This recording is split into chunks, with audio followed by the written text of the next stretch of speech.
Hola, buenas tardes a todos. Bienvenidos nuevamente al curso sobre el Tao Te Ching que está impartiendo el Dr. José Eduardo Tappan. Esta es la clase número 8, ya solo nos faltaría una clase más. Y pues como siempre no olviden mandar sus comentarios o algún tema o concepto que quieran que toquemos la siguiente clase, que ya sería la última. Y pues nada más, le cedo la palabra al Dr. José Eduardo Tappan.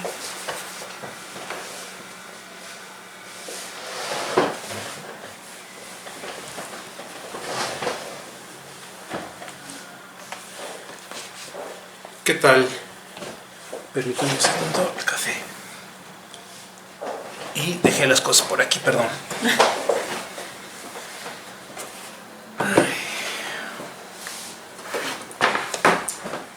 Listo, Calixto. Bueno, pues bienvenidos todos ustedes al curso del Tao. Hoy es la penúltima sesión que vamos a tener. En esta sesión lo que quiero es pues situarlos un poco en los contextos históricos que fueron digamos influencias importantes del pensamiento que está alrededor del Tao. Recuerden que el Tao Te Ching o Tao Te Ching es considerado una de las obras más tempranas, digamos, de ese estilo de pensamiento. Entonces vamos a ver cómo fue que esto fue sucediendo. Como les decía en algunas de las clases y todo esto, es difícil situar a un maestro que pudiera ser Lao Tse. Recuerden que Lao Tse significa viejo maestro. Entonces Juan Domínguez podría ser Lao Tse, viejo maestro. Hay tres posibilidades. Bueno, hay muchas, pero entre ellas, digamos, las más destacadas por muchos de los sinólogos y los especialistas en Tao y todo, está alrededor de tres personajes, de los cuales uno es el que reúne más probabilidades de que haya sido, que se llama Leodán. ¿Cuáles son las influencias que podemos pensar del pensamiento chino? Siempre que pensamos en China, como que lo hacemos a partir de Marco Polo. O sea, como que ya nos situamos casi en pleno Renacimiento, y estamos pensando en los chinos como lejísimos, como aquellos grupos que estaban totalmente aislados del mundo, y por lo mismo con un pensamiento que podríamos llamar como autóctono, autogestado, autorreferenciado, y que de alguna manera pues la única manera de poder tomar contacto con ese estilo de pensamiento era alrededor de los chinos. Como todos los pueblos del mundo son etnocéntricos los chinos, entonces se sitúan ellos mismos como el centro del universo. Todos los pueblos del mundo siempre se sienten a sí mismos el centro del universo. Los chinos no fueron la excepción. Sin embargo, aquí hay un tema muy importante que tiene que ver con las influencias, y donde por algún comentario que hicieron ustedes, pues bueno, nada más la referencia de que efectivamente ese corredor, hubo un corredor que se llama el corredor del Jade. Era el corredor del Jade, que después fue la ruta de la seda. Lo importante de eso es que si nos situamos en este periodo, estamos, digamos, desde el siglo, 500 años antes de nuestra era, podemos pensar muchas cosas, pero desde entonces está probado por muchos hallazgos arqueológicos y demás, que había un comercio muy fuerte y abundante de China que llegaba incluso a Egipto. Sabemos, por ejemplo, que por la parte marítima, el comercio marítimo chino, llegaron incluso a África. Ahí, bueno, digamos, Egipto al sur, digamos, al sur, a África, la parte sur de África. ¿Qué es lo que podemos pensar como importante de todo esto? De que en ese corredor hubo una serie de influencias, incluso se piensa que podían ser por muchas cosas influencias persas. O sea, hay muchas personas que están pensando en que hay demasiadas similitudes para pensar que solo son sincretismo, ¿no? O sincronía, invenciones sincrónicas que tenían que ver con principios semejantes, respuestas semejantes, pero que no tenían contacto entre ellas. Hay demasiados elementos para suponer que sí lo sabía. Lo mismo que con el pensamiento de ese archipiélago que hoy llamamos Grecia, ¿no? Y que en ese entonces podríamos pensar como en los presocráticos, y que obviamente hablaban diferentes idiomas, diferentes lenguas, y que estaban en contacto, todo eso estaba en contacto con los comerciantes chinos. Entonces, hay un paso importante para comenzar lo que va a ser el siglo XIV. El siglo XIV, es que hay unos ruidos que entraron por aquí, ¿no? El siglo XIV en China, que es cuando se empezó a dar toda una serie de florecimiento de las ideas y toda una serie de escuelas de filosofía y todo esto, pero que también fue un cambio de cosmogónico para los chinos. O sea, empiezan a abandonar los viejos dioses construidos alrededor de la agricultura. Eso es muy semejante a lo que sucedió en Mesoamérica. O sea, esta idea donde los dioses más arcaicos, o sea, del periodo preclásico y demás, son dioses muy asociados y se mantiene esa asociación muy fuerte con la cuestión de los criterios agrícolas, y después esto va cambiando, hasta que de alguna forma, esto es importante por el shintoísmo japonés y por este cambio, que es el empezarle a dar otro peso precisamente a la naturaleza. Todo lo que es el pensamiento chino de esa época empieza en una como, de alguna manera, como a una especie de volver a los principios de la naturaleza y encontrar en ellos principios desde luego animistas, como en todos los pueblos cuando se está asociado a ese tipo de cosas, pero también un sentido de un animismo importante, extraño, distinto, en la medida en que todas estas se convertían ya no tanto en la posibilidad de estos seres a quienes podíamos manipular, como en el animismo propiamente dicho, sino a fuerzas que podíamos convocar, manipular, usar. Entonces, ese es como el caldo de cultivo en que empieza a estar presente en las enseñanzas del Tao Te Ching. Esta parte en donde entonces se trata de encontrarlas en este sentido, esa doble naturaleza. Por un lado, la relación del hombre con el mundo, y por otra, la relación con el hombre, ¿no? Este sentido del hombre con su esencia, con su espíritu, con su ser, con su manera de estar y de ser en el mundo. En ese doble juego es que se empiezan a desarrollar lo que va a ser las enseñanzas del Tao Te Ching.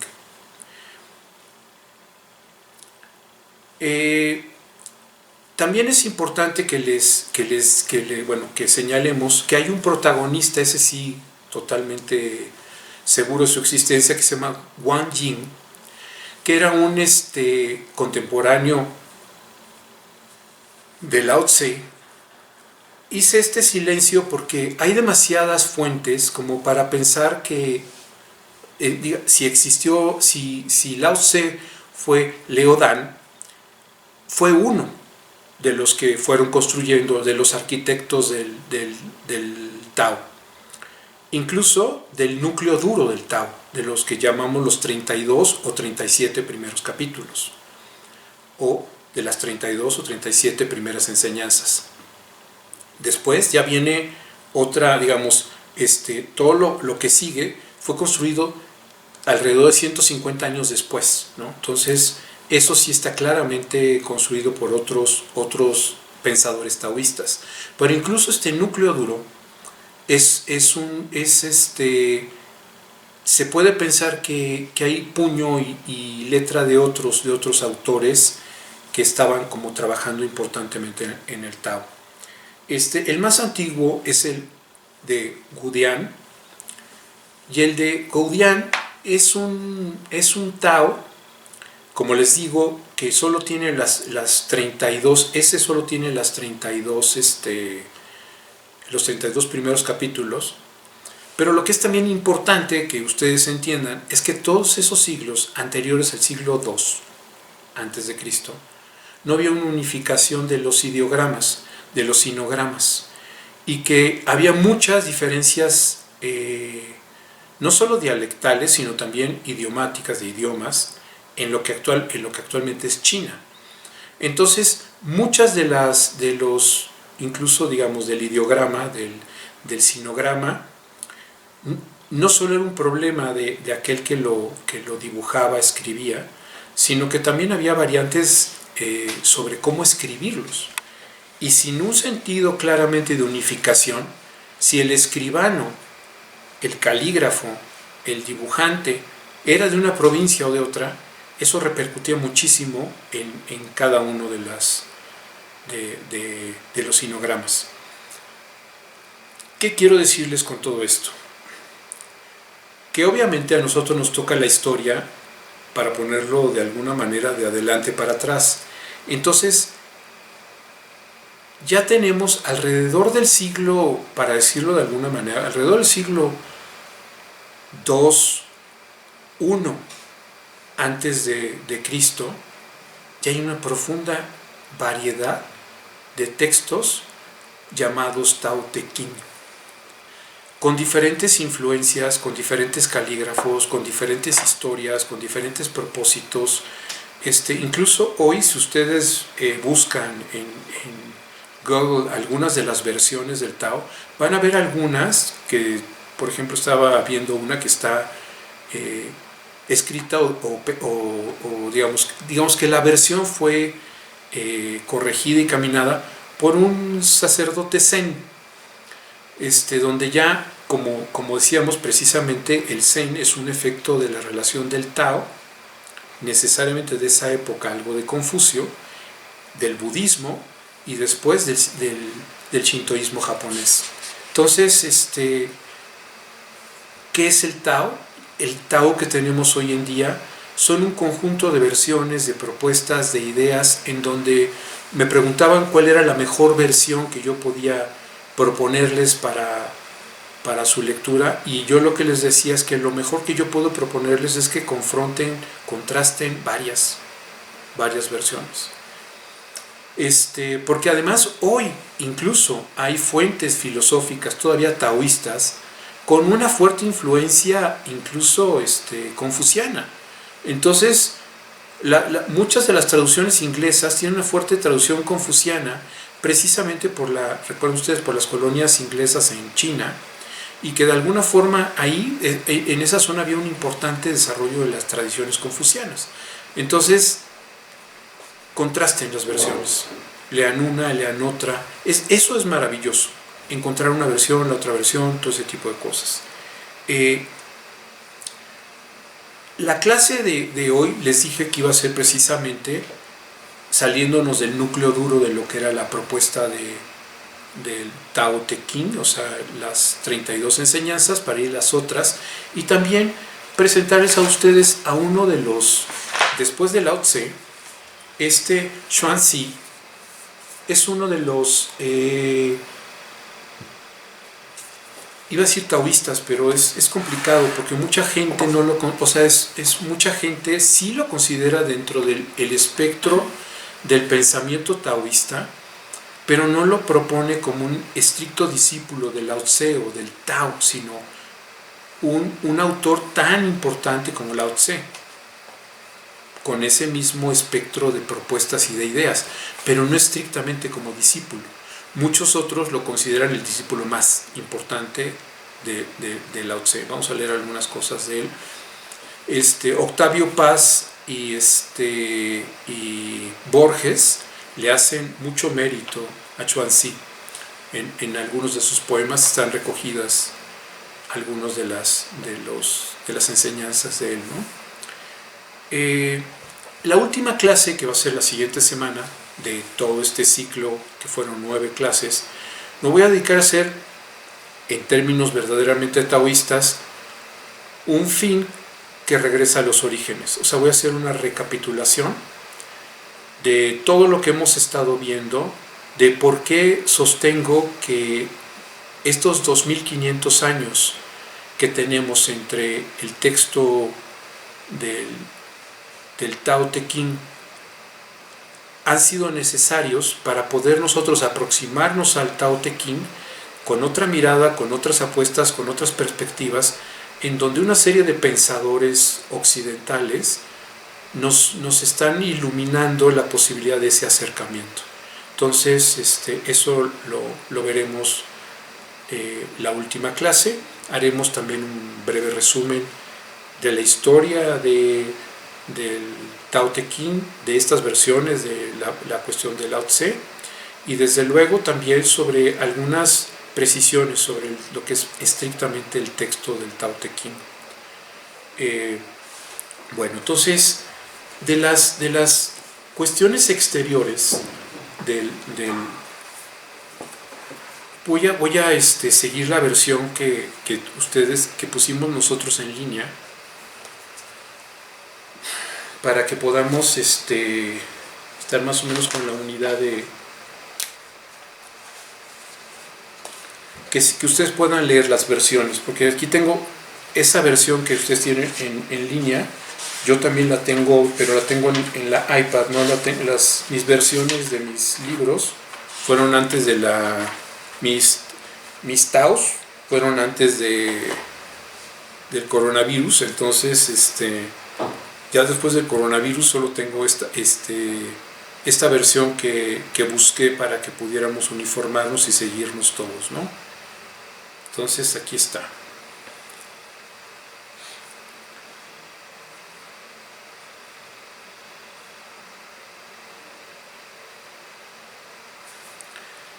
Bueno, disculpen ustedes, pero parece que mi iPad es del Paleolítico, porque está tardando mucho en ya está.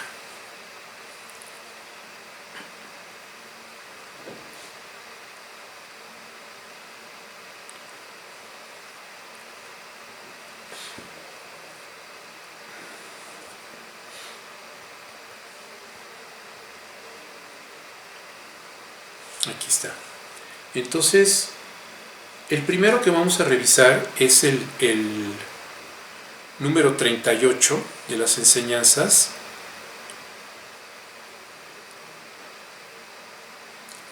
que es básicamente, por eso les decía que si eran 32 o 37, en cualquier caso, sobre lo que es la 38 no hay duda, ¿no? de que es ya 150 años después de lo que es el pensamiento de Lao Tse.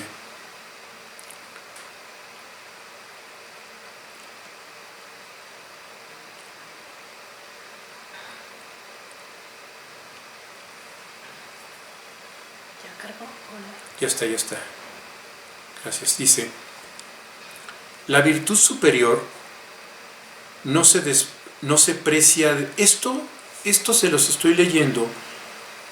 O sea, porque esto nos ayuda a pensar muchas cosas. O sea, porque el Tao, a diferencia del budismo, a diferencia de muchos otros tipos de pensamientos como el confucianismo y todo este tipo de cosas, hubo una religión taoísta, pero sinceramente mucho más influido por las necesidades de la lectura confuciana del taoísmo que del taoísmo en sí mismo. O sea, el taoísmo es un camino que busca las pequeñas cosas. No está buscando trascender, no le interesa la trascendencia, no le interesa la anagnórisis, que caiga el 20 para que haya una epifanía y entonces esa revelación se convierta. Para nada. El camino del Tao, el Tao Te Ching, es el camino virtuoso de la vida. Pero el virtuoso significa esto de lo que llamamos del Wu Wei, del no hacer las cosas del yo. Entonces, si yo ya lo que quiero es iluminación, camino, sabiduría, ya lo que diría un taoísta, diría es, ya erraste el camino. O sea, el Tao lo que propone simple y sencillamente es ir encontrándote a ti mismo en las pequeñas cosas de la vida. En eso, si lo haces eso, estás en el Tao. Y por lo mismo, eso para el Tao es lo virtuoso, las pequeñas cosas. No las grandes cosas que tienen pirotecnia o que de alguna forma son pensadas como de encuentro místico, trascendente, nada de eso, ¿no? Entonces el pensamiento taoísta es un pensamiento, digamos, pensado desde hoy, muy del aquí y del ahora y de las insignificancias. De las insignificancias en donde si alguien lo que persigue es iluminación y cosas así, tiene que buscar otro camino, no el del Tao. De hecho, ahorita me acordé, les iba a leer ese, pero me acordé de otra parte de un texto que me parece muy interesante, precisamente de Chuanzi,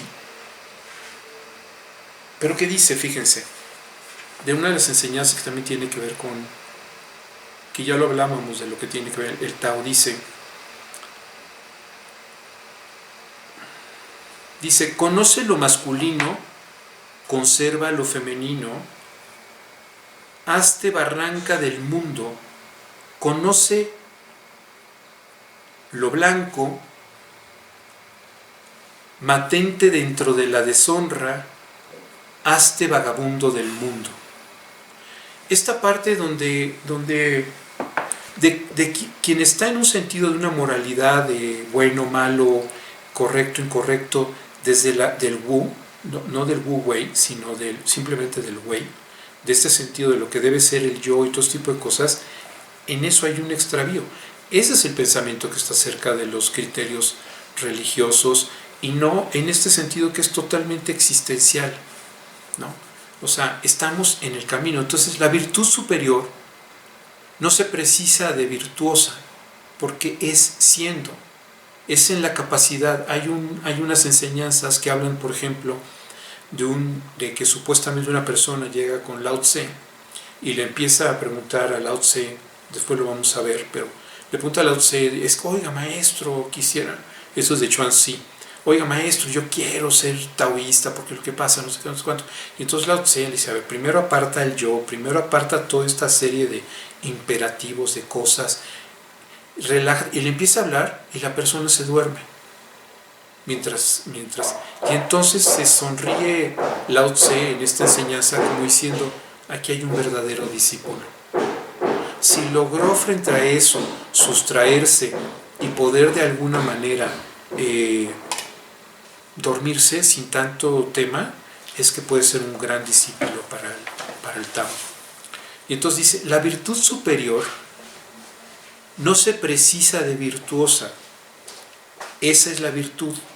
La virtud inferior aprecia su propia virtud, por eso no tiene virtud. La virtud superior no actúa, no tiene objetivos a alcanzar, ¿de acuerdo?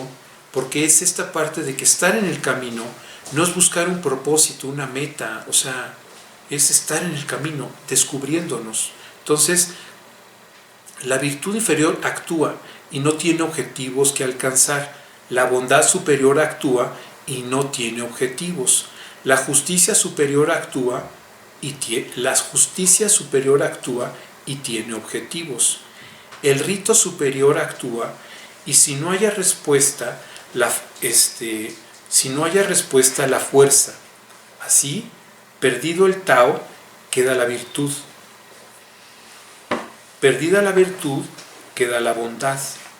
Perdida la bondad, queda la justicia. Perdida la justicia, queda el rito. El rito es sólo apariencia de fidelidad y origen de todo el desorden.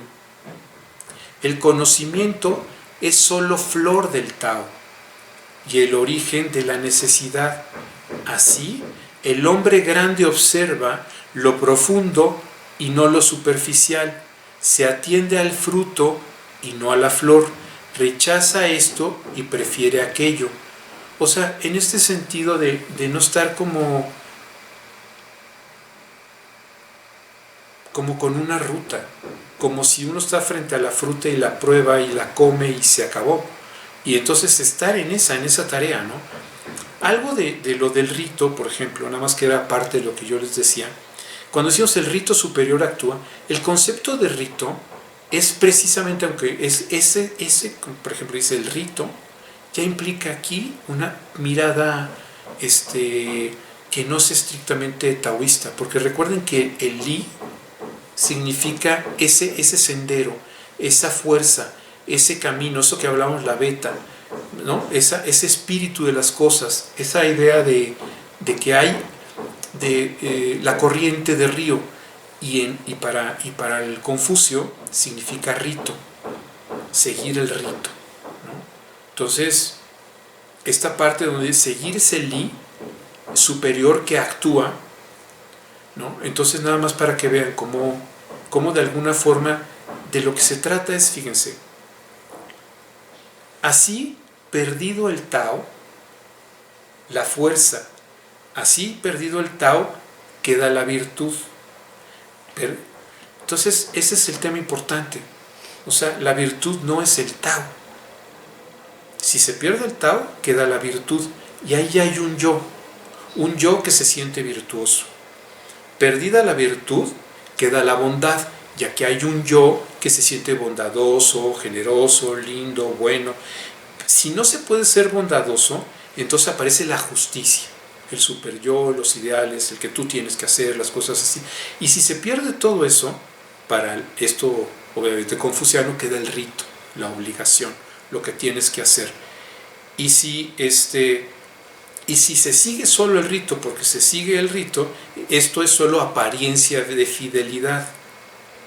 Y si hay eso, es porque es el origen de todo el desorden. Entonces, nada más que entendamos que desde esta perspectiva el Tao no aspira a la virtud, ¿no? Es virtuoso, ¿no? Lo que dice, la virtud superior no se precisa de virtuosa, esa es la virtud. Lo otro desde el yo de yo soy virtuoso, si pierdo el Tao, me quedo pues perdido, ¿no? La siguiente que vamos a ver es el número 41.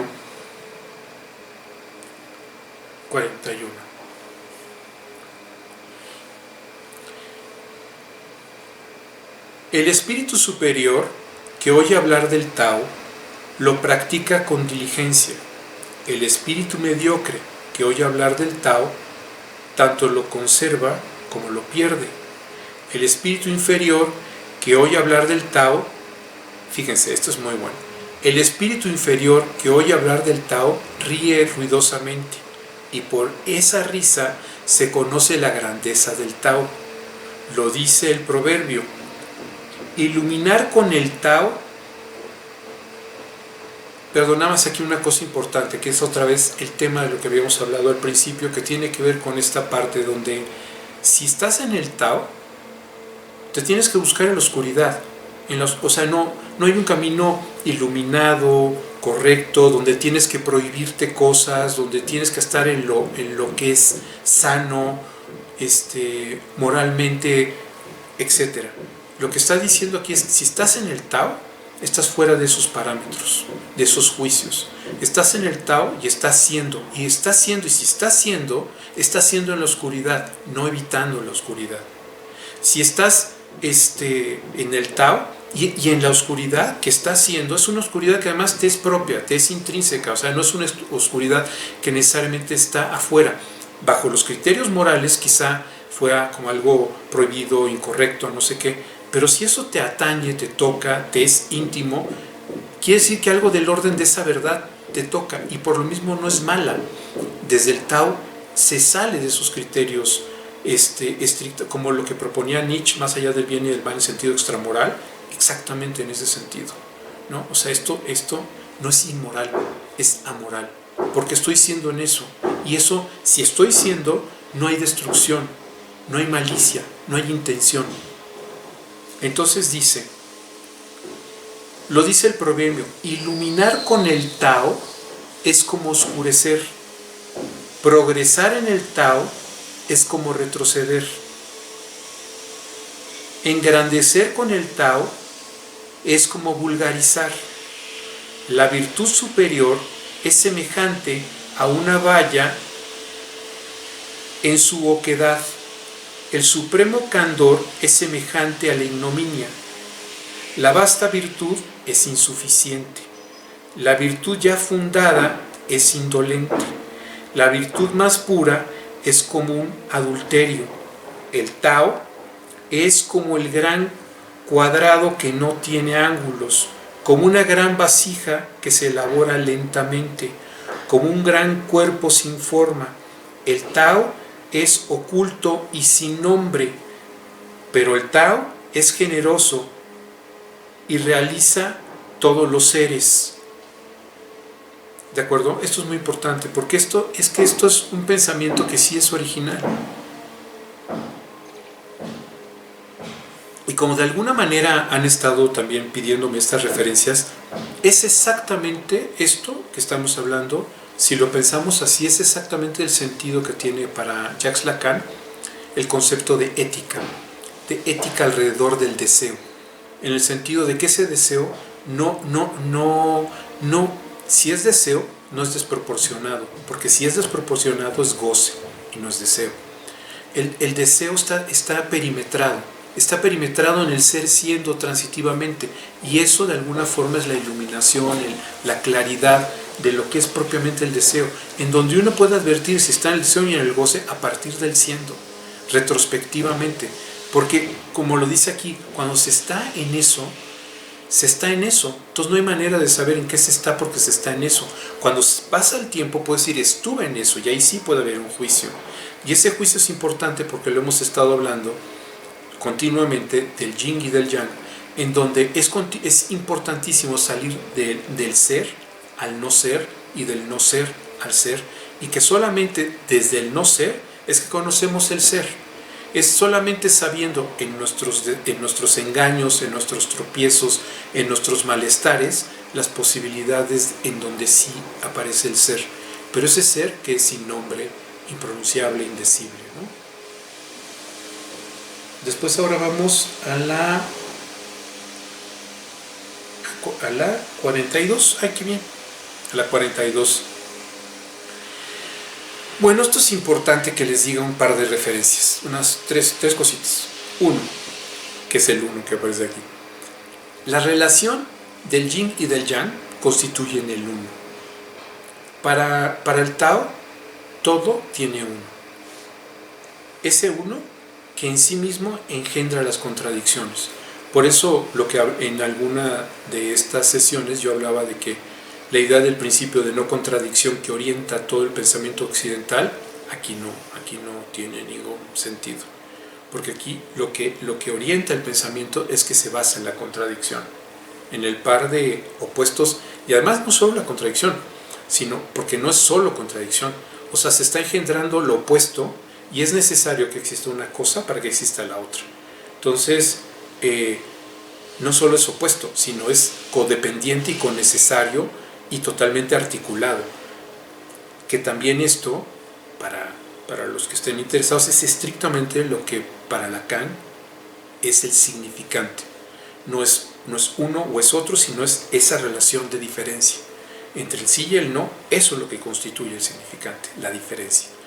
Pero para la diferencia tiene que haber ambos, si no, no puede haber diferencia.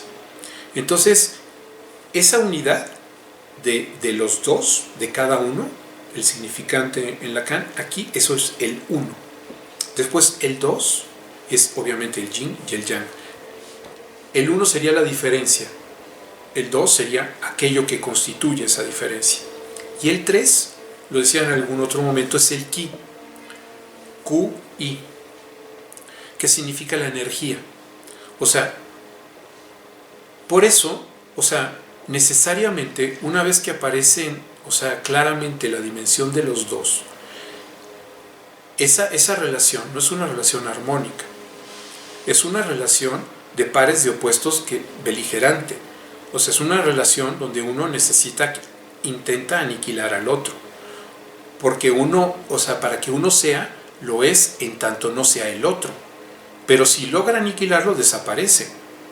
Pero en ese juego, en esas tensiones, en esas fuerzas, es precisamente que hay tensiones, fuerzas, y ahí surge el ki. Y ese ki es la energía vital, es la energía esencial. Ese es el 3. Entonces dice, el Tao engendra el 1.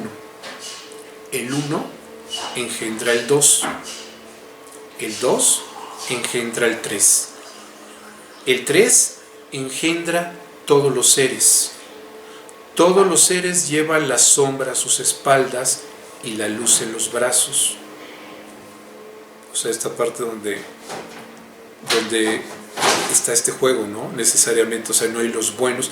O sea, la idea maniquea, la idea de todo lo que sería Molière y todo ese tipo de los moralistas franceses, La Rochefoucauld, Baltasar Gracián y todos ellos que están mirando esa perspectiva como de la praxicidad de la condición humana y de sus tropiezos y demás, pues aquí estaría como mostrando que sí, que todos los seres llevamos a la sombra. O sea, aunque queramos estar en la parte luminosa, no es posible, ¿no? Todos los seres llevan la sombra a sus espaldas y la luz en los brazos, y el aliento de la nada resuelve la armonía. Aquello que el hombre aborrece, la soledad, la pobreza, la indignidad, es el título requerido para los soberanos, porque lo que se disminuye crece. ¿De acuerdo? Lo que se disminuye crece, pero aquí está claro que estamos hablando del Wei, no del Wu Wei. Lo que se disminuye crece. Y lo que engrandece es disminuido. Yo enseño lo que otros han enseñado. El hombre violento no tendrá una muerte natural. Esta es la guía de mi enseñanza. Ahora sí que esto habla claramente de que finalmente los seres estamos en este sentido, donde tenemos luces y sombras. Evidentemente la sombra la queremos atrás, la queremos oculta, pero está. Y pues no podemos renunciar a ello, aunque tengamos la luz en los brazos, queramos presumir de esa luz y este tipo de cosas. Y también esta parte donde la gente no llega a los malestares o las cosas de la vida llegan como consecuencia. En ese sentido, un hombre violento no tendrá una muerte natural. O sea, ¿de qué murió? Pues es que hubo un maldito que, pues sí, pero él tiene una responsabilidad subjetiva de haber estado haciendo una serie de cosas para que eso le ocurriera, ¿no?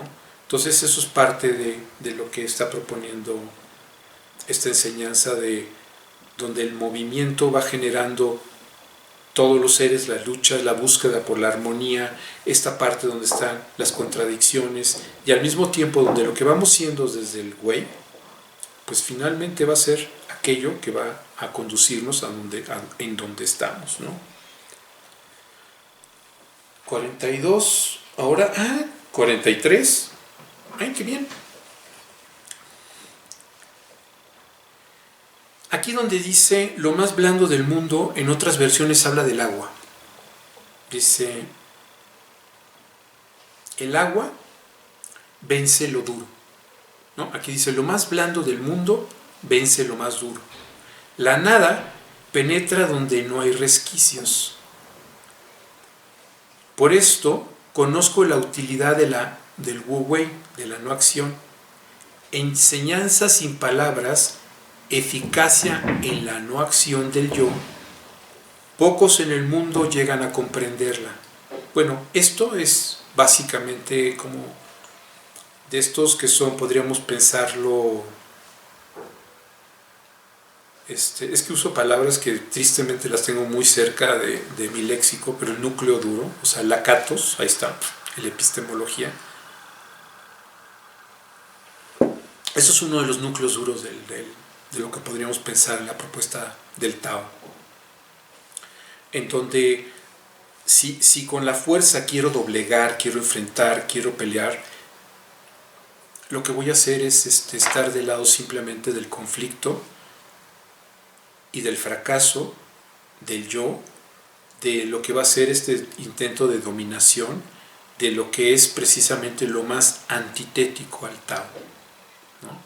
Entonces, incluso fíjense qué interesante, o sea, el camino de un santo, de un iluminado, que a partir de ese tipo de cosas está buscando permanecer dentro de esta iluminación y se aísla del mundo y de las cosas y todo eso, eso está totalmente fuera del pensamiento taoísta. O sea, no es que sea, muchos han pensado que el pensamiento taoísta es ateo. El tema es que no es ateo. Lo que pasa es que el dios del Tao, o digamos, lo que está alrededor del Tao, decíamos al principio, es la naturaleza de las cosas. Por eso el espíritu del Tao no tiene que ver con un alma que me habita, sino que soy, ¿no? Entonces no hay una pelea del cuerpo y el espíritu, soy en el cuerpo y el espíritu. No soy yo y la naturaleza, soy en la naturaleza, y si no soy en la naturaleza, no soy. Ese es el tema.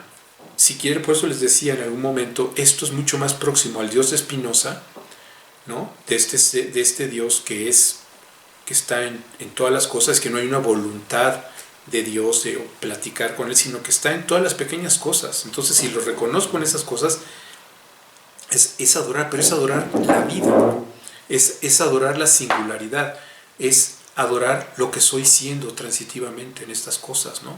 Entonces, eso es lo importante, ¿no? Lo más, ser como el agua. Y donde dice, recuerden que la nada, el sentido de la vacuidad y del vacío en el Tao tiene muchos planos. Pero uno que es muy simple es que si estoy completo no tengo dudas. Si estoy completo, no busco otras cosas. ¿Qué son? Digo, la verdad, es parte de las preguntas que se le hicieron, o sea, del cuestionamiento fuerte que hicieron algunos teólogos a Santo Tomás, a la Suma Teológica, donde propone esta idea de seres contingentes y necesarios, donde si el ser es necesario, ¿por qué hace contingentes? O sea, ¿por qué no se puede bastar a sí mismo? Y es esto de lo que está aquí diciendo, o sea, esta parte donde la no acción, esta parte de la no acción del yo, esta parte de la enseñanza sin palabras, porque ¿qué palabras tiene? Bueno, estoy hablando del mango porque se me antoja, pero puede ser un mamey también. Comer un mamey, estar comiendo un mamey. O sea, ¿qué se le puede decir a una persona que está comiendo un mamey? O sea, que está allí, que lo está disfrutando, o sea, o un mango. O sea, ¿qué le puedes decir uno? Pues lo que diría Wittgenstein, pues saborea el mamey, un mango y ya, ¿no? No hay palabras para eso, eso es lo inefable. Pero en esa acción de esa posibilidad de estar en ese encuentro ahí, y que eso quede registrado de verdad, que no sea esta parte de estar actuando desde el yo, quedará registrado en el corazón y entonces habrá recuerdo, ¿no? En el yo siempre hay memoria, no recuerdo, porque no está el afecto. El recordis no está, ¿no? Eso es lo que está caminando todo el tiempo el Tao, que estemos en el camino del corazón. Incluso fíjense que la palabra corazón, mente y ser son muy próximas en los ideogramas chinos, ¿no? 43, voy a la 70. Uy, así me di un brincote.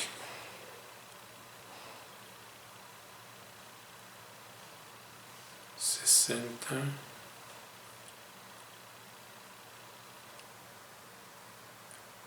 70. Dice: mis palabras son fáciles de comprender y fáciles de practicar, pero nadie en el mundo las comprende, nadie las practica. Mis palabras tienen su fundamento y los actos tienen su dueño, pero nadie las conoce y nadie me conoce a mí. Raros son los que siguen y este es su máximo valor. El sabio oculta bajo sus pobres vestidos piedras preciosas en su pecho. Esta parte donde volvemos al sentido de del Tao como este camino de las pequeñas cosas, de lo efímero, del encontrar, del irnos encontrando en el camino, irnos encontrando nosotros en la verdad de eso que estamos ahí, ¿no? Y necesariamente si es así, es efímero. Fue pum, pum, pum, llenos de cientos de miles de millones de encuentros efímeros que constituyen para el Tao una existencia auténtica, del lado del Wu Wei, de renunciar a la heráldica, a todo ese tipo de cosas, ¿no? Entonces mis palabras son fáciles de comprender y fáciles de practicar si pensamos que se trata de eso. Si lo que se quiere es como buscar la trascendencia del ser, la iluminación, el permanente despertar, la cuestión es, ¿se podrá estar siempre en el camino del auténtico despertar, del mundo sin ilusiones, sin fantasías? El Tao supone que no, que si no hay el yin y el yang, el camino de ida y de regreso, en realidad estamos extraviados. Cuando no haya eso, ya nos extraviamos, aunque supongamos que estamos en el camino de la iluminación, ¿no? El 70, el 71, aquí está. Fíjense, aquí está la famosa docta ignorancia de Sócrates, ¿no? Solo sé que no sé nada. Aquí está, fíjense. Digamos, pues unos 200 años antes.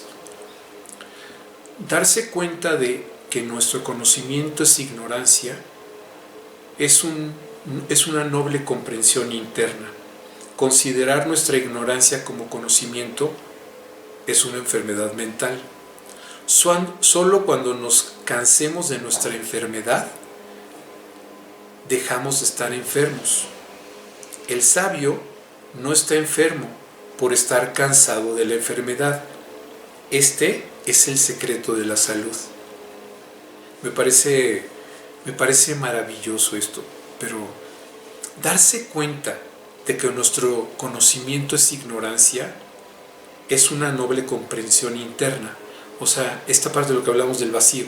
O sea, si el vacío está auténticamente en mí,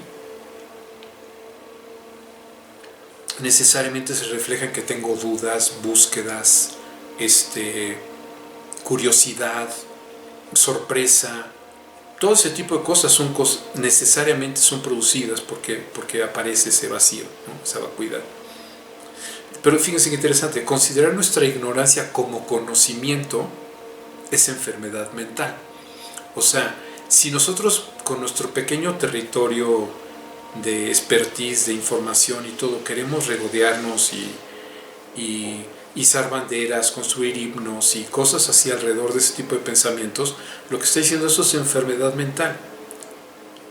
Pero el tema es eso, somos indiferentes a esa soberbia, a esa invitación a izar banderas, a sentirnos, Juan Camanés dice, solo cuando nos cansamos de nuestra enfermedad, es decir, dice aquí, considerar nuestra ignorancia como conocimiento es una enfermedad mental. Ahora bien, solo cuando nos cansamos de nuestra enfermedad, de esta parte de elevar pequeñas cositas que sabemos a un rango superior, solo cuando nos cansamos de nuestra enfermedad, dejamos de estar enfermos. En ese momento es que podemos resaltar a las pequeñas cosas. El sabio, fíjense por qué el sabio es sabio. Dice, el sabio no está enfermo porque está cansado de la enfermedad, porque advirtió la enfermedad, no porque nunca estuviera enfermo, no porque nunca se regodeara del pequeño fragmento de conocimiento que tenemos, sino porque advirtió que eso era estarse regodeando de un pequeño fragmento y que en realidad no lo sabe todo y que no lo quiere saber. Además, quiere saber pequeñas cosas que vayan siendo lo útiles en el camino. Dice, ese es el secreto de la salud y del Tao. Es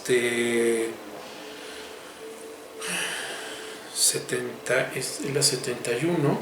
Y bueno, de este camino obviamente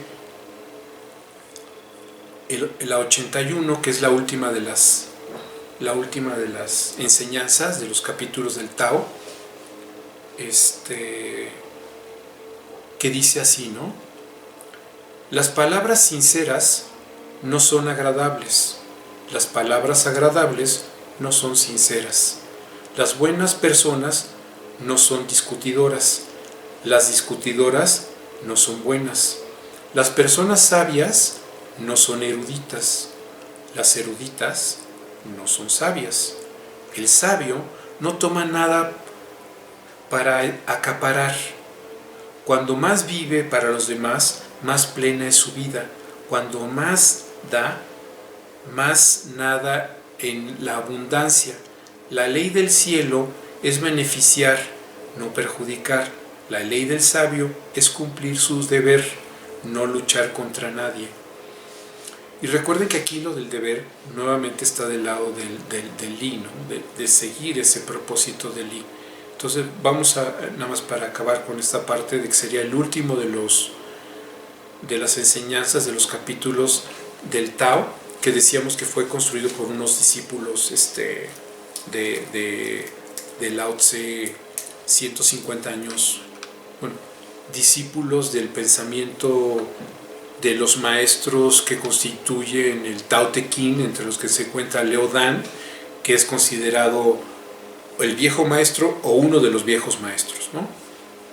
Las palabras sinceras no son agradables, las palabras agradables no son sinceras.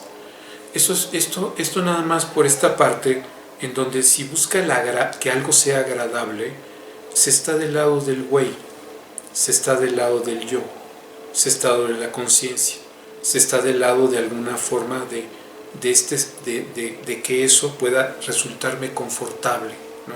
Y no donde las palabras sinceras, lo que se busca es la sinceridad. Las buenas personas no son discutidoras, las discutidoras no son buenas. En ese sentido digamos, del discutir como logorrea, ¿no? Como estar ahí discutiendo cuestiones totalmente sin importancia, ¿no? Las personas sabias no son eruditas. Aquí es un tema muy importante, porque la erudición tiene que ver con la gran capacidad de dominio de muchos temas, o de libros, o incluso de exégesis de los textos, de tal página, tal cosa, conocimientos de ese estilo. Y esa persona puede tener una gran información, pero no es sabia. Por ejemplo, a lo mejor esto va a sorprenderles, pero yo pienso que Einstein era un erudito, pero no tenía nada de sabiduría. Creo que sus relaciones eran torpes, creo que la relación con su hijo, con su primera esposa, con su segunda esposa, todo ese tipo de vínculos que él establecía, me parecían pobres porque en realidad estaban siempre desde el lado del yo, ¿no? Entonces, ese tipo de cosas es donde podemos hacer una gran diferenciación entre el sabio, en donde ¿saben quién puede ser un sabio? Un campesino ignorante, en el sentido de que no sepa escribir, pero que en su actitud de la vida, donde esté él totalmente comprometido con su ser, a partir de la información que tiene, con sus apuestas, con sus cosas, puede resultar muchísimo más sabio que un erudito doctor summa cum laude de alguna universidad, ¿no? Bueno, entonces esto con lo que tiene que ver con lo del Tao Te Ching, con los últimos discípulos del Tao Te Ching. Y ahora les voy a leer a Chuanzi,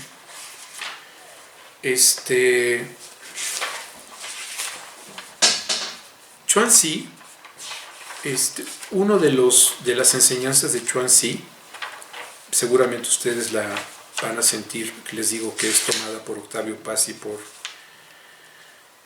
y la misma por Borges, entonces no, ahí sí que también no sabríamos quién lo toma de quién, o si ambos acudieron al texto de Chuanzi, no sabemos, pero bueno, ¿no?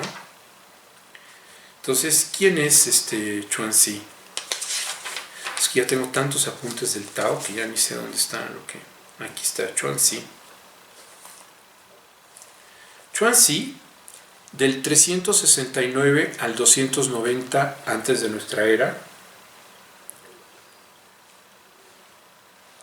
Él propone, tiene varios textos. El que yo voy a ponerlos es el maestro Chuanzi, así se llama todo bueno, del Chuanzi, perdón, del maestro Chuanzi, ¿no? Y dice, sus alumnos, quienes proponían que en realidad, lo que les decía hace rato, su pensamiento es muy próximo al Tao, pero no puede considerarse estrictamente como un discípulo, sino como alguien que caminó simultáneamente ese tipo de pensamiento y de la mano, ¿no? de este tipo de pensamiento. La vida es para él uno de los elementos importantes es aceptar el concepto del límite, ¿sí? De que la vida es limitada y de que en esa limitación hay la brevedad. Es decir, solamente entendiendo que vamos a tener pequeñas porciones de todo, de conocimientos, de vida, de satisfacciones, de cosas, y aprovechar lo más de que se pueda de esas cosas, es que podemos entender lo que es básicamente parte de su pensamiento, ¿no? La vida es breve y limitada, por lo que si a partir de ello recogemos cada una de las piezas, como lo que decía el últimas enseñanzas y en su pecho está lleno de joyas, porque en su pecho está todas esas cosas que quedaron, como decía Kundera, entre las horas y los días para siempre, permanecen ahí, ¿no? Esos pequeños encuentros. Y entonces dice, el conocernos del lado del Tao siempre es brevemente ilimitado, porque estamos todo el tiempo en este juego de conocernos y desconocernos, incluso sorprendernos, ¿no? De nosotros,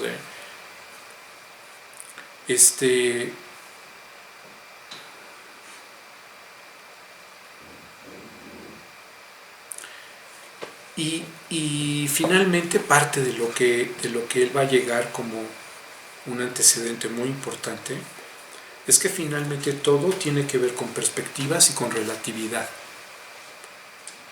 Las mismas cosas van a ser observadas de manera diferente en diferentes momentos de nuestra vida. Van a tener diferentes pesos, diferentes importancias, porque esas cosas no son esas cosas, sino esas cosas son lo que significan para nosotros.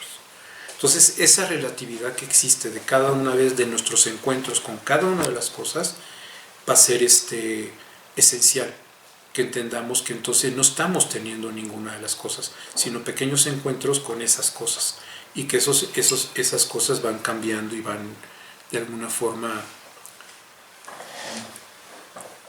generando el camino, ¿no? Bueno, pues ahora vamos a ver Chuanzi, y dice: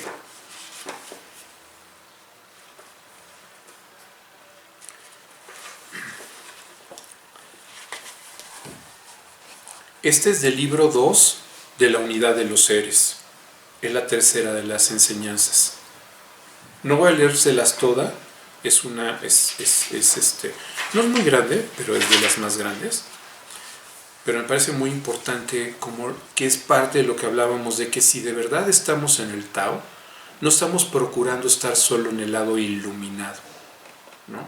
Pero sí advirtiendo que hay un lado iluminado y un lado oscuro, y que estamos en ambos, ¿no? Entonces, estar advertidos de eso, ¿no? Si se toman los propios prejuicios como maestro, ¿quién habrá que no tenga maestro? Será maestro para tenerlo, conocer las inexcusables mudanzas de los seres, pues que aún el ignorante lo tiene. Decir que aún sin prejuicios ya se anda distinguiendo entre lo verdadero y lo falso es como ir hoy, esto es importantísimo, ¿no? O sea, decir, perdón, o sea, lo que está diciendo es, señores, todos tenemos prejuicios, todos, pero no se regoden en sus prejuicios, no los usen de maestros, adviertan que tienen prejuicios, discutan con ellos, aprendan de ellos, pero aprendan en el sentido de una heurística negativa, o sea, ¿por qué tengo este prejuicio? ¿De dónde surgió? ¿De qué se trata? Entonces, pero no lo tomen como maestro, ¿no? Si se toman los prejuicios como maestros, ¿quién habrá que no tenga maestro? ¿Será menester para tenerlo conocer las inexcusables mudanzas de los seres? Pues que aún el ignorante lo tiene. Decir que aún sin prejuicios ya se anda distinguiendo entre lo verdadero y lo falso es como ir hoy a Yue y haber llegado ayer. Es tener por ser el no ser, ¿no? Que el no ser sea ni el mismo Yu y con toda clarividencia lo pueda entender como menos podré yo. Entonces, ¿de qué estamos hablando aquí? De que finalmente si estamos del lado de que desde el prejuicio se puede estar hablando de lo verdadero y de lo falso, de lo correcto, de lo incorrecto, de lo que se está hablando es del prejuicio, de lo que se está hablando del yo. Pero todo lo que él está proponiendo aquí es que esa es la gente ignorante que no advierte que está del lado del no ser, porque desde el no ser supone que es, ¿no? De lo que hablábamos antes, ¿no? Me parece interesantísimo. Acuérdense la palabra hidalgo o la palabra don de nuestra tradición española, ¿no? Don de origen noble, ¿no? O hidalgo, hijo de algo, donde toda la nobiliaria, todo ese tipo de cosas tiene que ver con tratar de ser en este sentido y desde ahí ser algo. O sea, puros prejuicios, ¿no?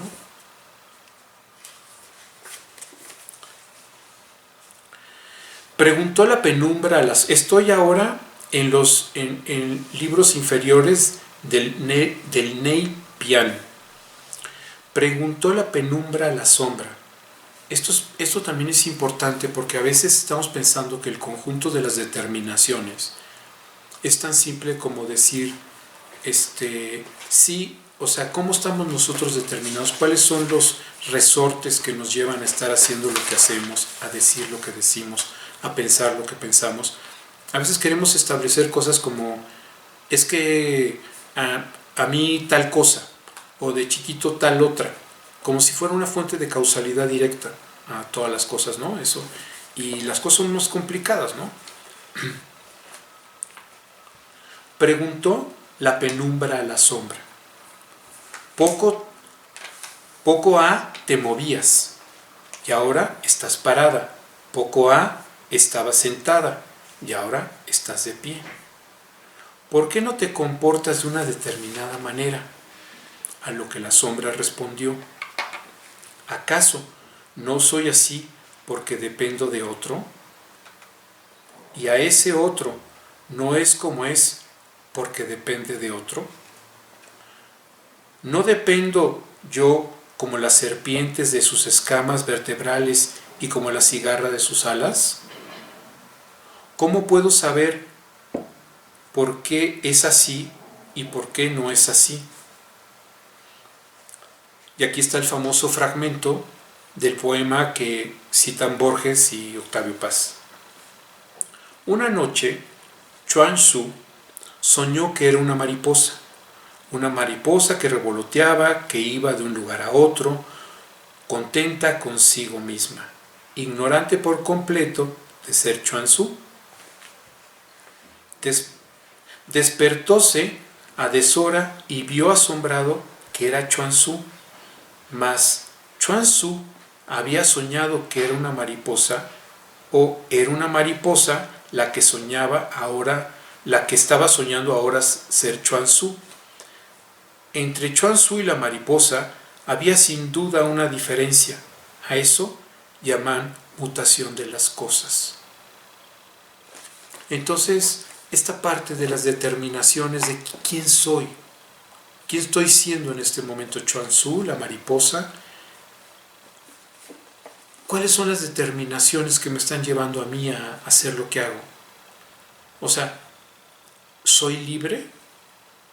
¿Libre en qué sentido? O sea, ¿cuáles son esos conjuntos de determinaciones que guían mi vida? En donde no será una con seguridad, sino un conjunto arborescente de determinaciones que me harán ser lo que soy, y que sí es importante, como lo hablábamos en la enseñanza anterior, ¿no? Esta parte donde si no advertimos eso, estaremos simple y sencillamente siendo discípulos del maestro de los prejuicios y de la ignorancia, y regodeándonos con pequeñas cositas en donde el yo y el güey estarán felices, ¿no? Pero nosotros no estaremos siendo en eso, ¿no?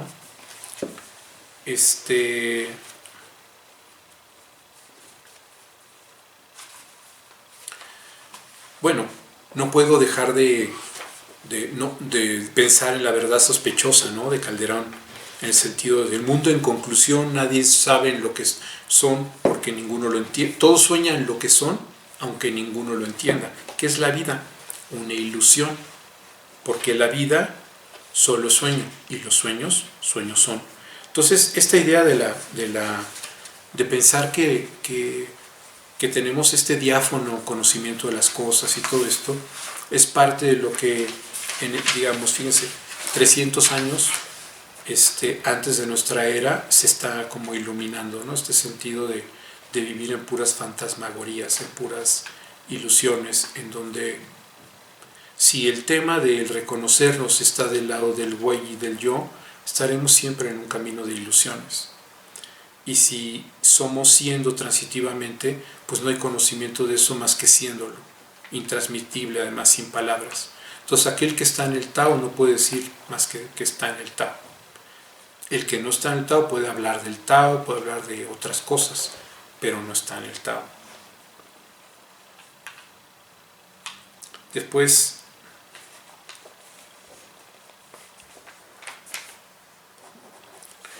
déjenme ver aquí cuál es el...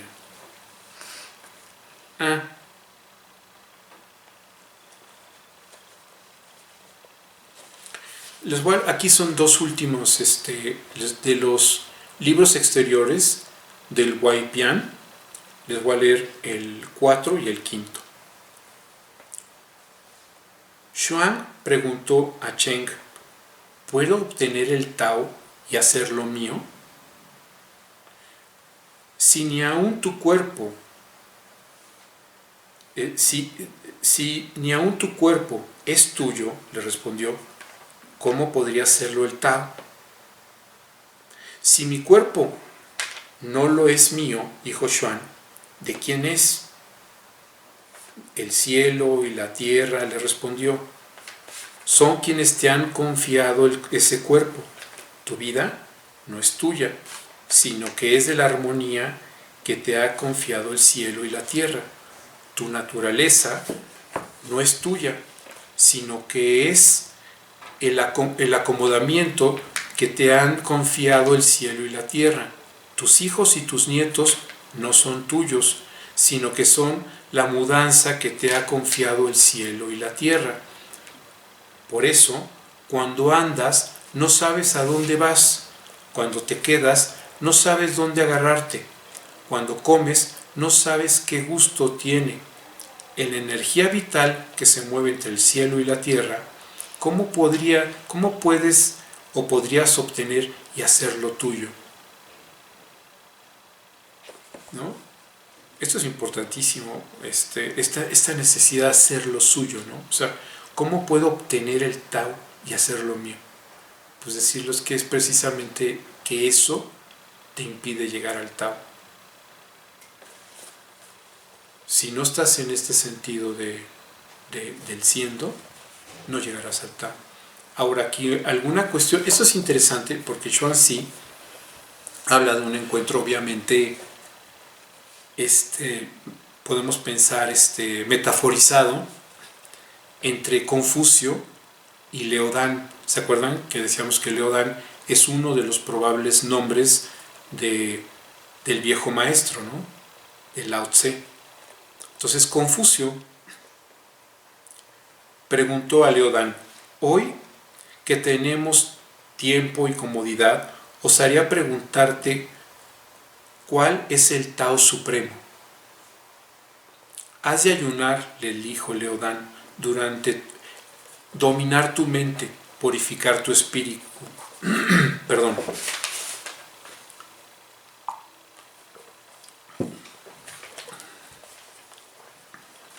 ¿Cuál es el Tao Supremo?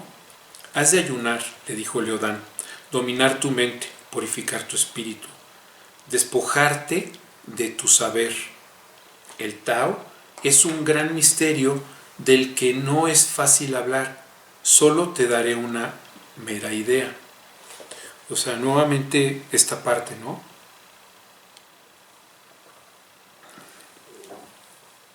El Tao es un gran misterio del que no es fácil hablar, y paradójicamente antes se acuerdan que decía que era fácil hablar, porque finalmente, y también esta parte que hemos estado hablando continuamente, en las palabras no está el Tao, pero si quito las palabras tampoco está el Tao. El Tao tiene que caminar de las palabras a lo indecible, a lo inefable. Si no tengo una palabra para habitarla, libertad, no puedo ir más allá de la libertad, no puedo deconstruirla, no puedo haber lo opuesto a eso, porque no hay eso. Entonces las palabras, que eso también es importante por una de las escuelas taoístas que tiene que ver con el estudio de los significados y de las palabras y de los ideogramas y de su historia y todo este tipo de cosas, o sea, en donde toda esa serie de elementos son importantes, sin duda son importantes, pero no está en eso el Tao. Pero si lo quito, tampoco es posible que exista el Tao. Entonces, el Tao requiere de eso, pero no está en eso el Tao, ¿no? Requiere de las palabras.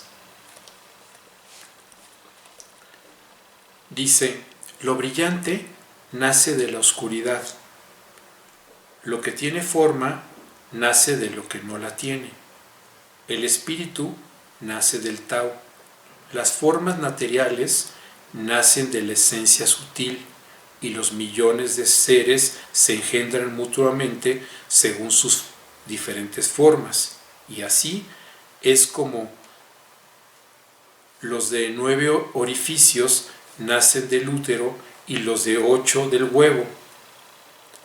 Cuando el Tao viene, no hay señal de su venida. Y cuando se va, no trasciende ningún límite, no tiene puertas ni aposentos, extiéndese por los 4 lados y todos los penetra en su inmensidad. Quien siga al Tao verá robustecer sus 4 miembros, sus pensamientos se harán penetrantes, agudos sus sentidos, usará de su mente sin fatigarse, y no hallará estorbo en el tiempo de acomodarse en los seres. El cielo no puede menos que ser alto, la tierra no puede ser menos que ser ancha, y el sol y la luna no pueden menos de moverse. El millón de seres no puede menos que prosperar. Ese es el Tao. Continúa, pero lo que quiero es detenerme aquí para volver a releer esta parte. O sea, lo que es importante en esto es que no, o sea, si lo pensamos solo como que es un juego de oxímorones, de cosas que estoy componiendo así nomás como por contradictorias, pues es como un artificio no adecuado, ¿no? Lo brillante nace del oscuro, de la oscuridad. Solo aquel que puede estar de alguna manera enfrentando una serie de cosas, por ejemplo ahora en el COVID-19, o sea, en esta serie de circunstancias que estamos atravesando. Son una serie de circunstancias que estamos atravesando muchos, y cada uno las está atravesando como puede. Y a partir de sus demonios y de sus cosas y toda una serie de cuestiones que están ahí. Entonces, ¿hay posibilidad de estar en otro sitio? No. Lo que sí es ver cómo estoy. ¿Qué hago con lo que hay? Entonces, es ese sentido donde aparece esta parte donde lo brillante nace de la oscuridad.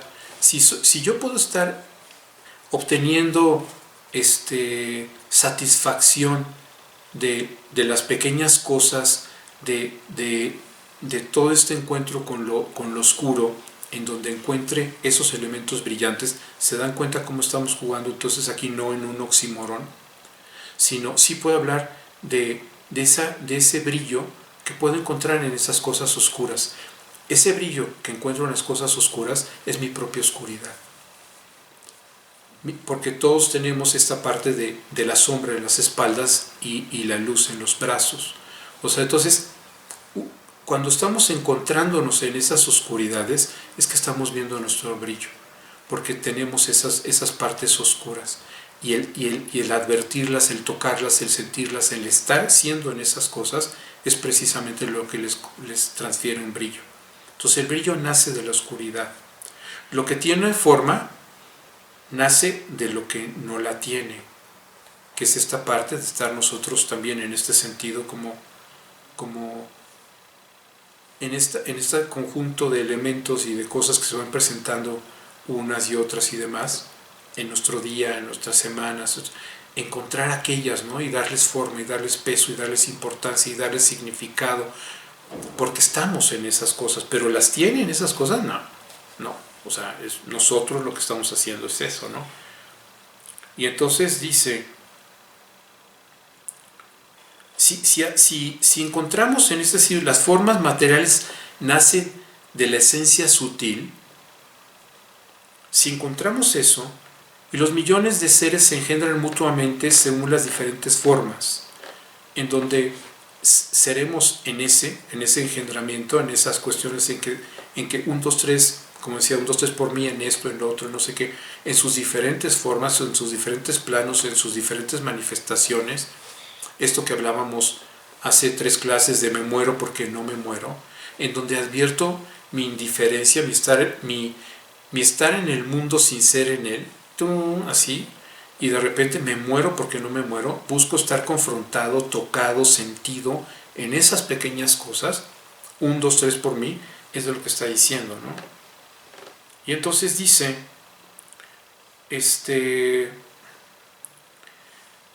no, en este sentido, cuando el Tao viene, no hay señal de su venida. Es esta parte donde de repente, si estamos, por ejemplo, si alguien está en un concierto y está escuchando el concierto, es imposible, por ejemplo, que estemos plenamente todo el concierto. Vamos a poner que haya 3 movimientos en ese concierto. Una sinfonía de 3 movimientos. Que hayamos estado los 3 movimientos tiempo completo ahí totalmente sumergidos es prácticamente imposible. Vamos y venimos de nuestra condición de estar escuchando ese concierto y todo eso, y vamos encontrando y saliendo. Pero ¿cuándo es cuando advertimos que estamos ahí?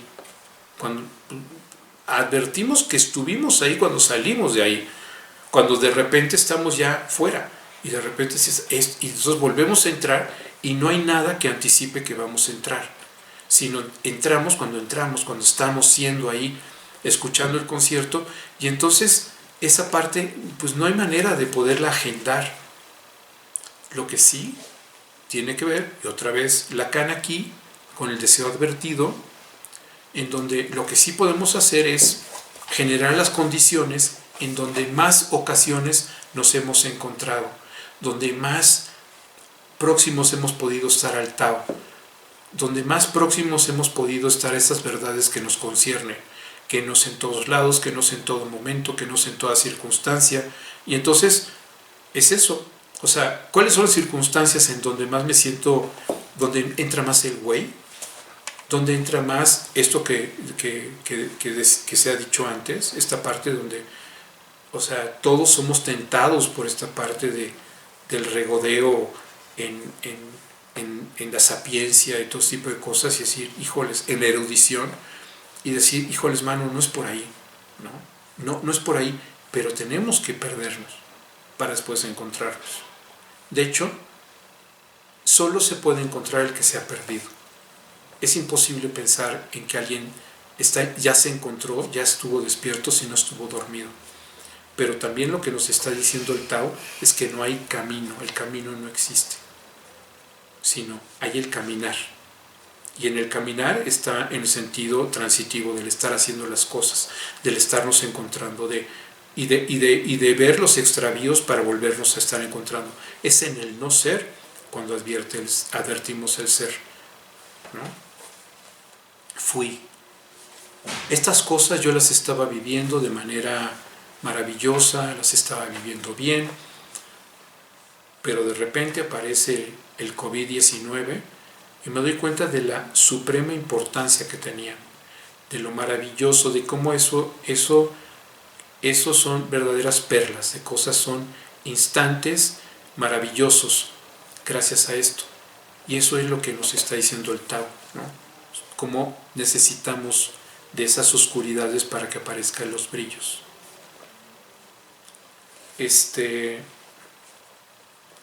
Quien siga el Tao verá rebustecer sus 4 miembros, sus pensamientos se harán penetrantes, agudos sus sentidos, porque está siendo ahí.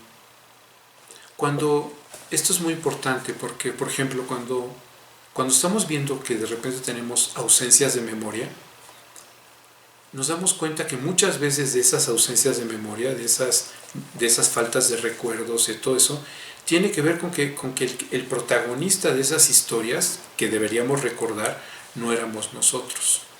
Era el modo yo de estar en el mundo, adaptado a las circunstancias y a lo mejor siendo maravilloso, significativo, genial, sensato, prudente, razonable. Ahí, estaba así, ¿sí? Toda la gente puede recordarnos a nosotros y nosotros no podemos rememorar el evento. No lo podemos recordar porque no lo podemos rememorar, porque estábamos en modo güey, ¿no? En eso. Entonces, para que haya recordis, tiene que haber cordis, corazón, tiene que estar el afecto, tiene que estar concernidos en eso. Y concernidos no es desde el güey, sino es desde el güey. Entonces, ahí es donde estamos siendo transitivamente. Ahí, en eso, entonces hay recuerdo, porque fuimos. Entonces, es precisamente lo que no fuimos, estos modos de los existenciarios, ¿no? El uno, para decirlo de una forma, como ser inauténtico, estas maneras en que somos profundamente inauténticos, y de repente aparece esta situación actual y nos llama la atención sobre aquellos momentos en que éramos verdaderamente nosotros, y que quizá en ese momento que estábamos viviendo eran maravillosos, sin duda, pero no le estamos dando el peso y la importancia que tenían, pero ahora desde el lado del no ser, vemos que éramos, ¿no? Y entonces eso hace necesariamente, si estamos en esos procesos de pensamiento y todo ese tipo de cosas, conectados con lo que estamos haciendo, es evidentemente que ese proceso necesariamente está agudo, fuerte y poderoso, porque no es un proceso solo de pensamiento intelectual, no es el cogito cartesiano de pienso, luego existo, sino soy siendo transitivamente, en donde incluso soy donde no pienso, soy siendo, ¿de acuerdo? Entonces, dice, la mucha erudición no es por fuerza verdadero saber, ni forzosamente inteligencia el que sabe disputar. El sabio ha roto con todo eso. Por mucho que le añadas, no verá,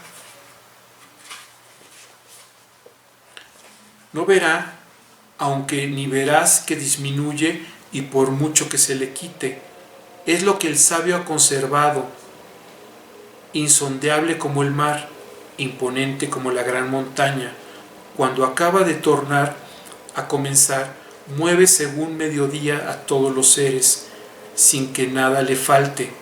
Mas el Tao de un hombre de honor, ¿acaso no ha de extender toda su magnificencia? De él provendrán millones de seres y nada faltará. No sé cuál sea la aventura del Tao. En ese sentido es precisamente, quizá con esto las enseñanzas de uno de los que dicen que fue uno de los discípulos más importantes, o uno de los, digamos, de los taoístas del lado de Lao Dan o Lao Tse, Chuanzi, de los pensadores más importantes, ¿no? En donde, si lo que está proponiendo aquí finalmente, al finalizar esta parte, donde lo que está proponiendo es si lo que se está buscando es el Tao para la fama, para algo, y supuestamente se lo está diciendo a Confucio, es porque nos hemos extraviado, ¿no? Porque no encontraremos en él nada. Bueno, vamos a dejar aquí y les recuerdo que la próxima clase será la última, donde haremos un pequeño resumen que es... ¿Puedes decir algo?